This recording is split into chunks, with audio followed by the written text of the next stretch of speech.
हाँ बेटा नमस्कार।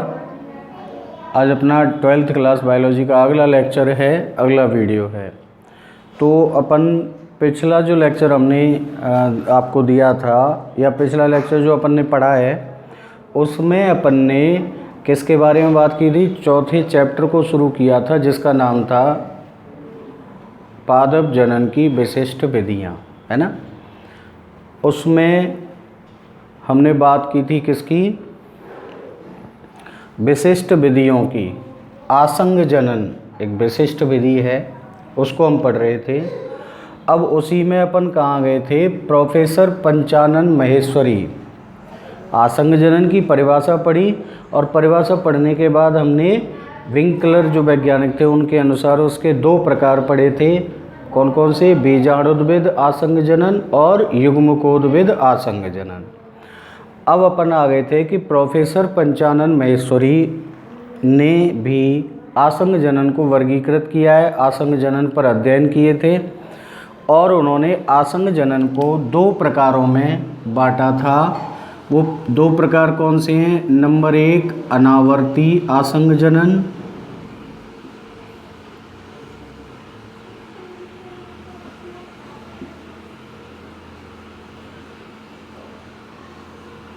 और नंबर 2 था पुनरावृत्ति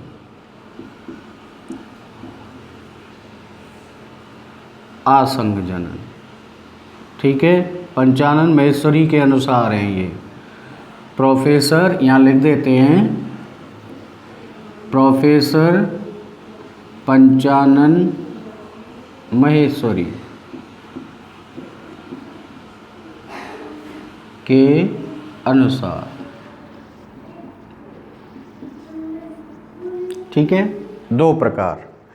लेकिन अब आपको ये और बता दें कि ये जो दो प्रकार हैं, अनावर्ती आसंग जनन और पुनरावृत्ति आसंग जनन, ये तो हो गए आसंग जनन के दो प्रकार। लेकिन हमें इसमें दो चीज़ें और पढ़नी है, तो हम उन दो चीज़ों को भी इसी में जोड़ देते हैं ताकि उनको एक एक करके या क्रम से अपन पढ़ सकें। ठीक है, उसमें एक तीसरी चीज़ जुड़ जाती है,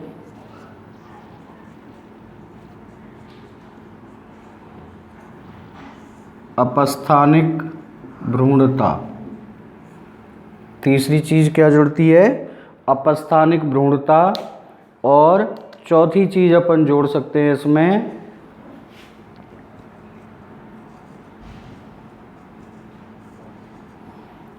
कायक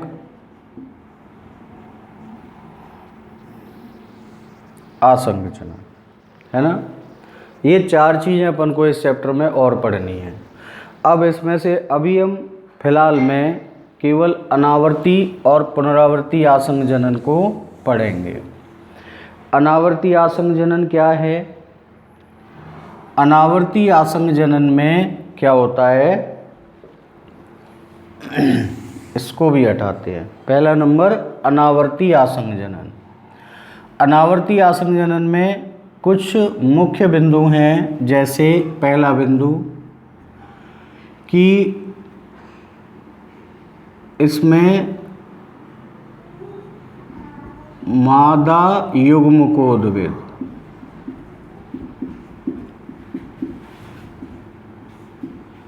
का विकास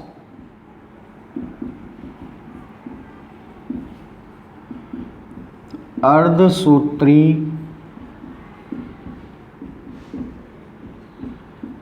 विभाजन से होता है। अर्धसूत्री विभाजन से होता है। मतलब मादा युग्मकोद्विद यानी भ्रूण कोश किससे निर्मित हो रहा है? अर्धसूत्री विभाजन से। मादा युग्मकोद्विद का विकास हमने पढ़ा था, वहाँ क्या हो रहा था कि गुरुबीजाणु मात्र कोशिका में अर्धसूत्री विभाजन से 4 अगुणित गुरुबीजाणु बने थे, जिनमें से एक सक्रिय रहा। उस सक्रिय गुरुबीजाणु से ही विकास होता है किसका? मादा युग्मकोद्विद का। ठीक है, यानी दूसरा पॉइंट। अब इसका अर्थ क्या हो गया? इसमें अगुणित क्या होगा? अगुणित अंड उपकरण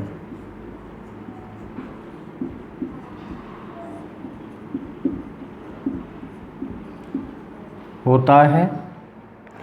अगुणित अंड उपकरण का मतलब भ्रूण कोश में बीजांड द्वार की ओर क्या पाया जाता है, अंडोपकरण, जिसमें मध्य वाली बड़ी कोशिका अंड कोशिका कहलाती है और दोनों साइड वाली कोशिकाएं क्या कहलाती हैं, सहायक कोशिकाएं कहलाती हैं, है ना। तीनों की गुणिता कैसी होती है, अगुणित, इसलिए इसको अगुणित अंडोपकरण कहते हैं। अब तीसरा पॉइंट, यदि अगुणित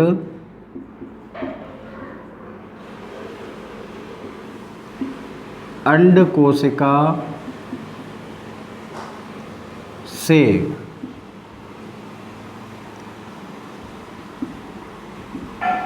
बिना निषेचन के भ्रूण का निर्माण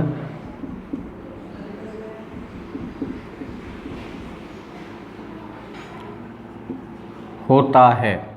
यानी इसमें एक संभावना तो ये हो गई कि बिना निषेचन के भ्रूण का विकास किससे हो रहा है, अंड कोशिका से हो रहा है, ठीक है। अगर निर्माण होता है तो क्या कहेंगे इसको, तो इसे अगुणित अनिषेक बीजता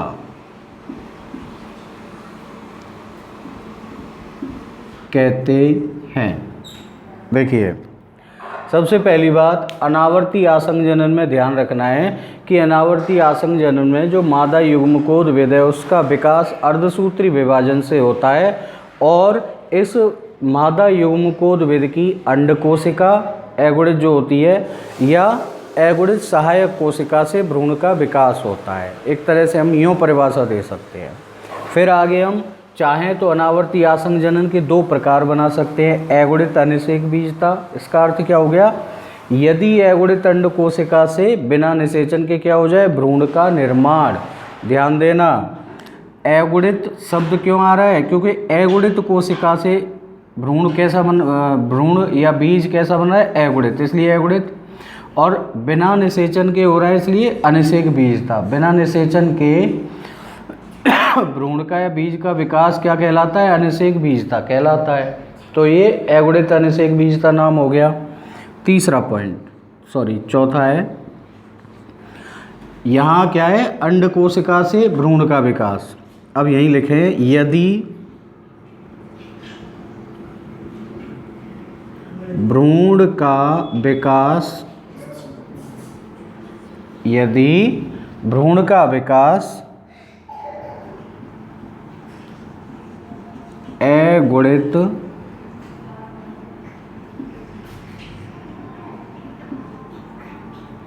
सहायक कोशिकाओं से होता है तो यह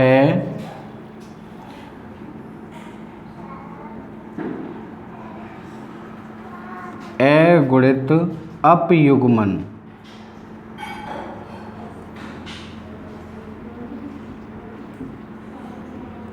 कहलाता है।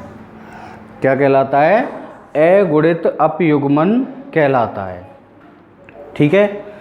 अब ये जो परिभाषा यहाँ हो गई, इन दोनों लाइन को मिला करके हम इसकी परिभाषा दे सकते हैं।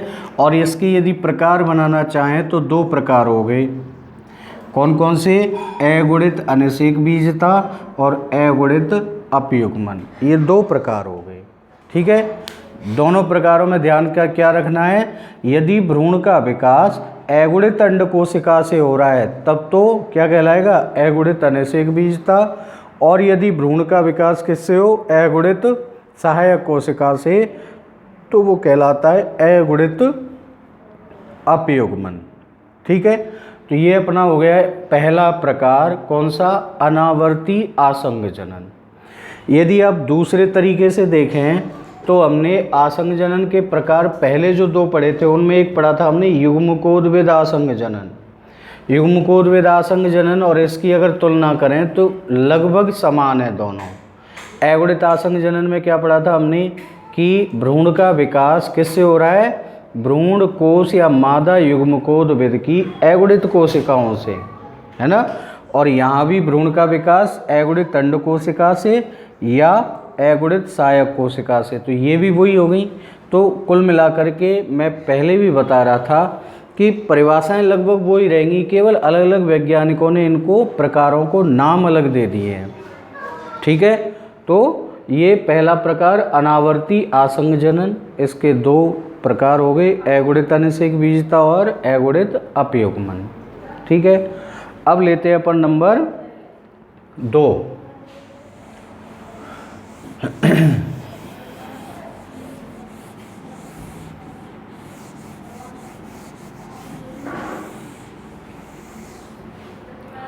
नंबर 2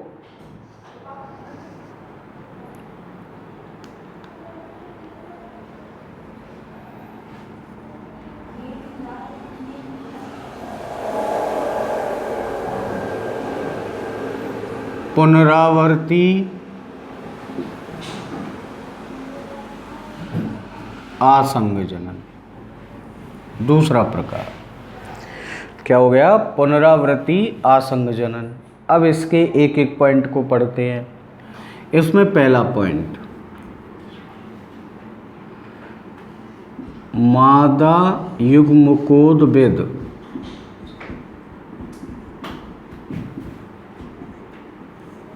मादा युग्मकोद्भिद, या इसके लिए दूसरा शब्द क्या ले सकते हैं हम, भ्रूण कोश का निर्माण बिना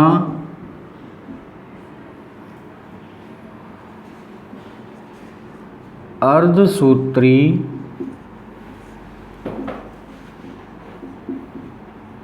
विभाजन के होता है। अर्थ क्या हो गया, देखिए मादा युग्मकोद्भिद के विकास का क्रम क्या चलता है, इसमें प्रसूतक कोशिका, प्रसूतक कोशिका किसको कहते हैं, बीजांडकाय की कोई भी कोशिका एक प्रसूतक के रूप में कार्य करती है। कैसी होती है ये, द्विगुणित। आगे प्रसूतक कोशिका ही किस रूप में कार्य करती है, गुरु बीजाणु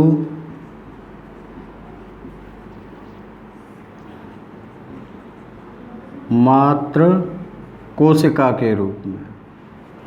कैसी है, द्विगुणित। फिर आगे चलते हैं।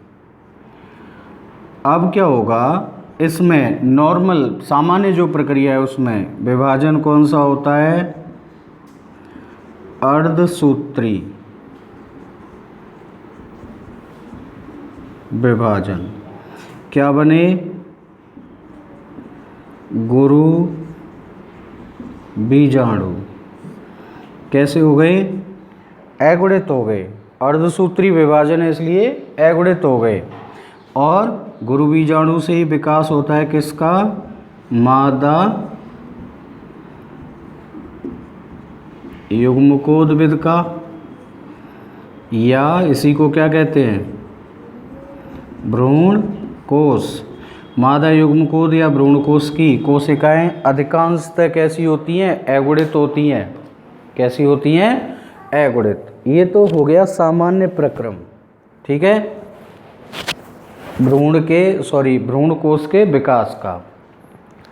अब हम क्या पढ़ रहे हैं, मादा युग्मकोद्भिद या भ्रूण कोश का निर्माण बिना अर्धसूत्री विभाजन के, यानी इसमें मान लीजिए ये विभाजन नहीं हुआ। अगर अर्धसूत्री विभाजन नहीं होता है तो क्या होगा, ये गुरु बीजाणु सीधे ही, गुरु बीजाणु मात्र कोशिका सीधे ही किस में रूपांतरित हो रही है, गुरु बीजाणु में। अगर अर्धसूत्री विभाजन नहीं हो रहा है, सीधे रूपांतरित हो रही है, तो ये द्विगुणित है, तो ये भी कैसा हो जाएगा, द्विगुणित हो जाएगा। ठीक है। और इससे क्या बन रहा है, मादा युग्मकोद्भिद, यानी ये भी कैसा हो गया, द्विगुणित हो गया। यानी अब इसमें अंड कोशिका, सहायक कोशिकाएं सभी कैसी होंगी, द्विगुणित होंगी। ठीक है, तो द्विगुणित स्थिति बनती है। आगे चलते हैं। अर्धसूत्री विभाजन क्या हो रहा है, बिना अर्धसूत्री विभाजन के मादा युग्मकोद्भिद बन रहा है। तो दूसरा पॉइंट क्या होगा, दूसरा पॉइंट ये होगा कि अर्थात द्विगुणित मीन्स 2n अंड कोशिका से क्या बन जाए,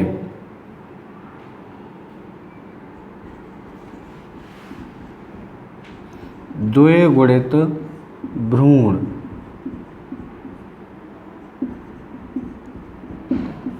बिना निषेचन के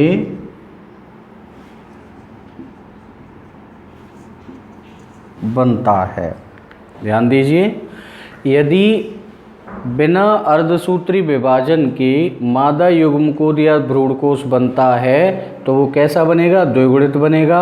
और द्विगुणित अंड कोशिका से अगर भ्रूण बनेगा बिना निषेचन के तो वो कैसा हो जाएगा, द्विगुणित हो जाएगा। ठीक है, कैसा हो जाएगा, ये द्विगुणित हो जाएगा। अब आगे पुनरावृत्ति जो आसंग जनन है, इसको दो प्रकारों में बांट सकते हैं। दो प्रकार कौन कौन से होंगे,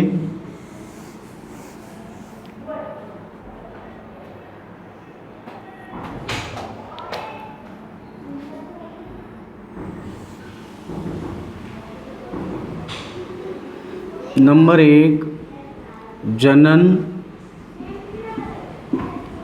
अपबीजाणुता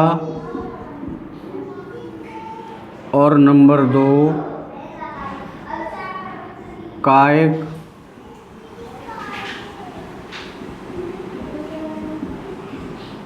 अपबीजाणुता। पुनरावृत्ति आसंग जनन के दो प्रकार, जनन अपबीजाणुता और कायिक अपबीजाणुता। ठीक है, तो जनन अपबीजाणुता और कायिक अपबीजाणुता क्या होती है, इसका अर्थ ये होता है कि जब इसमें बिना अर्धसूत्री विभाजन के क्या बन रहा है, भ्रूणकोश बन रहा है, तो यदि प्रसूतक कोशिका, प्रसूतक कोशिका किसको कह रहे हैं, प्रसूतक कोशिका कहते हैं बीजांड काय की कोई भी एक कोशिका जो विभज्योतकी हो जाती है और वो किस रूप में कार्य करती है, प्रसूतक कोशिका के रूप में कार्य करती है। ठीक है, तो इसे प्रसूतक कोशिका जो कि कैसी है, द्विगुणित, ये बिना अर्धसूत्री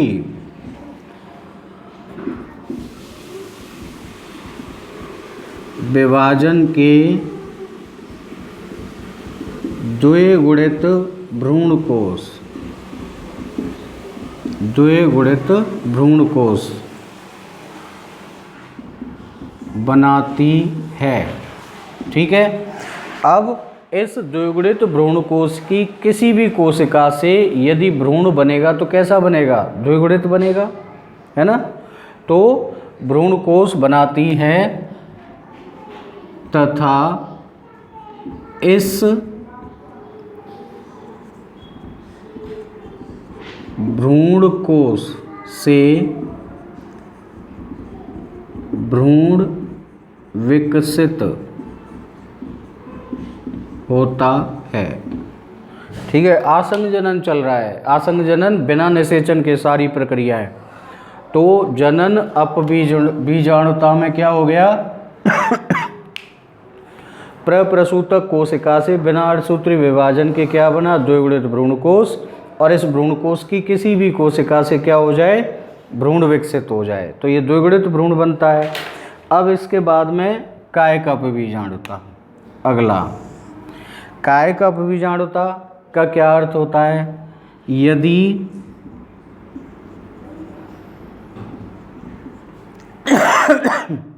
भ्रूण का विकास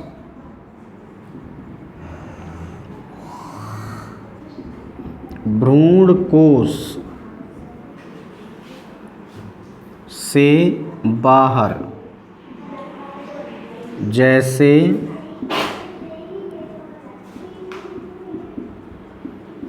अध्यावरण, बीजांडकाय आदि की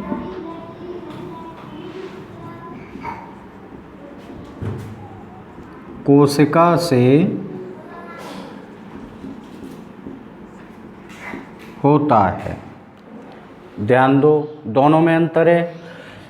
जनन अपबीजाणुता में भ्रूण का विकास किससे बन रहा है, भ्रूण कोश की किसी भी कोशिका से, और कायिक अपबीजाणुता में कहाँ बन रहा है, भ्रूण कोश से बाहर यानी अध्यावरण या बीजांडकाय की कोशिका से। ठीक है, दोनों में अंतर हो गया।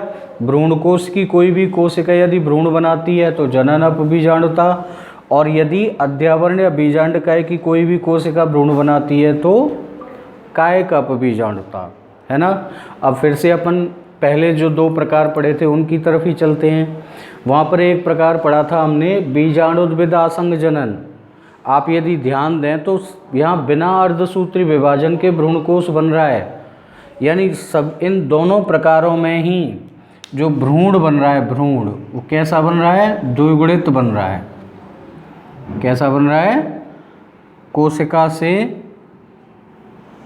भ्रूण का विकास होता है। तो दोनों ही स्थितियों में कैसा बन रहा है, भ्रूण द्विगुणित।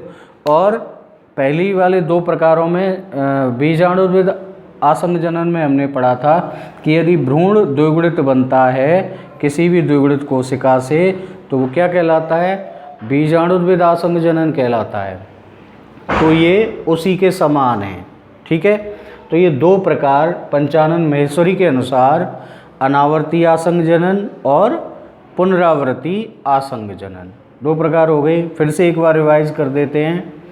अनावर्ती आसंग जनन में आपको ध्यान रखना है कि जो भ्रूणकोश बनता है सामान्य प्रक्रिया के द्वारा, यानी अगुणित भ्रूणकोश बनेगा, उसकी अंड कोशिका यदि बिना निषेचन के भ्रूण का विकास करती है तो उसको क्या कहते हैं, क्या कहते हैं, अगुणित अनिषेक बीजता। और यदि अंड कोशिका के अतिरिक्त यदि सहायक कोशिकाओं से भ्रूण का विकास होता है तो उसको कहते हैं अगुणित अपयुग्मन। ठीक है, दोनों ही कंडीशन में भ्रूण कैसे बनेंगे, अगुणित बनेंगे। पुनरावर्ती आसंग जनन में हमने क्या पढ़ा कि जो भ्रूणकोश बनता है वो प्रप्रसूतक कोशिका में बिना अर्धसूत्री विभाजन के बनता है, या दूसरे शब्दों में गुरुबीजाणु मात्र कोशिका बिना अर्धसूत्री विभाजन के किसका निर्माण करती है, भ्रूणकोश या मादा युग्मकोद्भिद का निर्माण करती है। तो उससे क्या होगा, भ्रूणकोश कैसा बना, द्विगुणित बना, यानी उसका अंडोपकरण भी कैसा है, द्विगुणित होगा, क्योंकि अर्धसूत्री विभाजन नहीं हुआ। अब यदि भ्रूण कोश के अंदर की कोई भी कोशिका भ्रूण बनाती है तो इसको कहते हैं जनन अपबीजाणुता, और यदि भ्रूण कोश के बाहर यानी अध्यावरण या बीजांडकाय की कोई भी कोशिका भ्रूण बनाती है तो उसको कहते हैं कायिक अपबीजाणुता। दोनों ही स्थितियों में भ्रूण कैसा बन रहा है, द्विगुणित बन रहा है। ठीक है, कैसा बन रहा है, द्विगुणित बन रहा है। ठीक है, अब अपन आते हैं तीसरी तरफ, अपस्थानिक भ्रूणता। यदि अपन यहीं के यहीं कायिक अपबीजाणुता को ध्यान रखें तो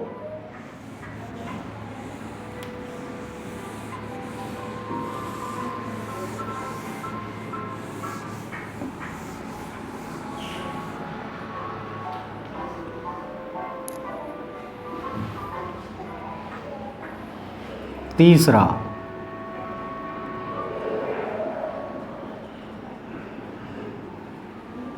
अपस्थानिक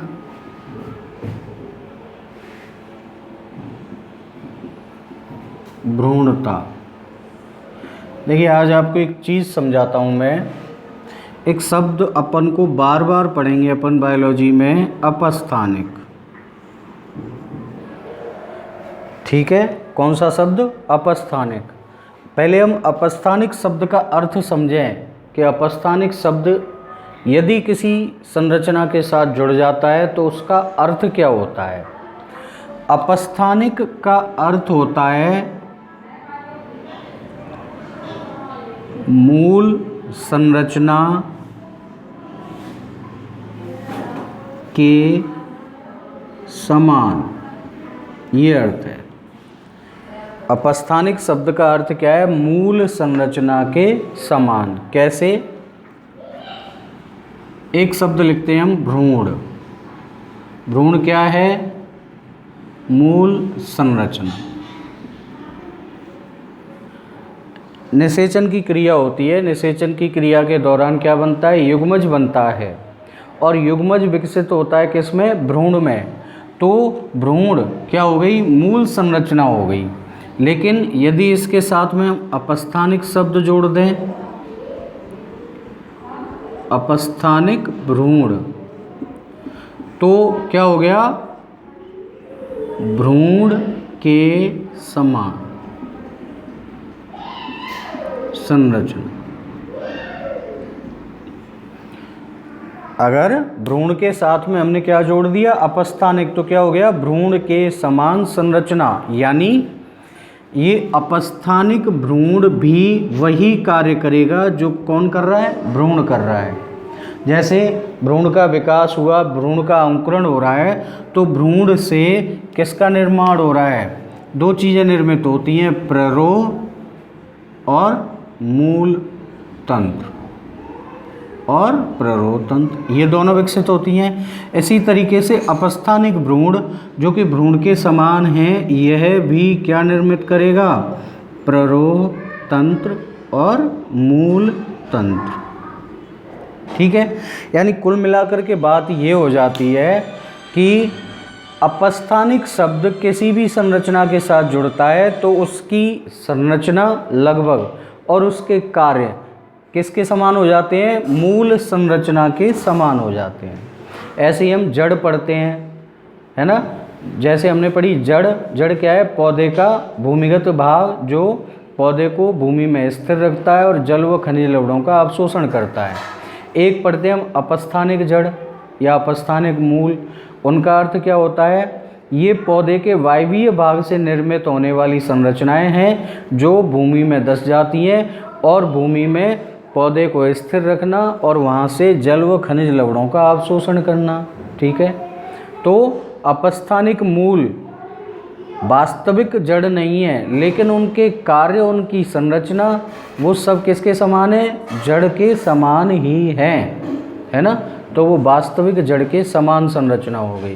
तो अपस्थानिक शब्द कहीं भी जुड़ता है, आप सीधे सीधे ध्यान रखिए, मूल संरचना के समान। ठीक है बेटा, आगे अपस्थानिक भ्रूणता शुरू करेंगे अपने नेक्स्ट लेक्चर में। जब तक आप जो प्रोफेसर पंचानन महेश्वरी ने आसंग जनन को वर्गीकृत किया है उसको आप पढ़िए, उसको समझिए, फिर अपन आगे इसमें आगे चलते हैं। ठीक है, धन्यवाद।